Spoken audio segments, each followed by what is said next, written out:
Secondo la CGIL è troppo scarso l'impegno dei comuni veneti per la lotta alla evasione fiscale. Una denuncia questa studiata elaborando i conti sul denaro recuperato attraverso il patto anti-evasione con l'Agenzia delle Entrate.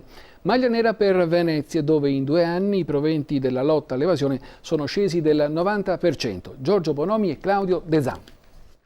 È tiepida la lotta all'evasione fiscale in Veneto. I dati dello SPI-CGIL sulle cifre recuperate dalle amministrazioni comunali denunciando all'Agenzia delle Entrate le irregolarità fiscali mostrano ovunque una notevole flessione nel 2016. Una situazione che, secondo il sindacato, deriva da una scarsa attenzione nei confronti di queste tematiche. Pensano che significa fare i controllori dei propri cittadini, ma insomma questo rientra anche fra i compiti di un buon amministratore. Significa andare a recuperare delle risorse economiche che poi vengono utilizzate per tutti. Per quanto riguarda Padova e provincia, sono tornati nelle casse dei 13 comuni che hanno partecipato solo 193.000 euro, poco più del 2015, ma niente in confronto ai 280.000 euro di 3 anni fa.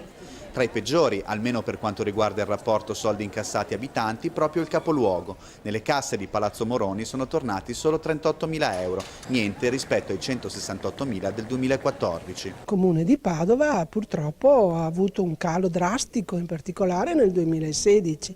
Noi contiamo davvero con questa nuova amministrazione di aprire un dialogo diverso.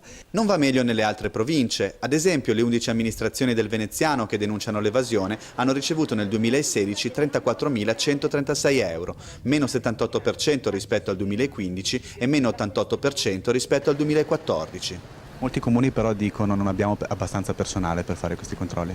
Questo è un problema vero, soprattutto parliamo dei comuni, delle amministrazioni più piccole. Però si può convenzionare questa competenza e metterla a servizio di più comunità.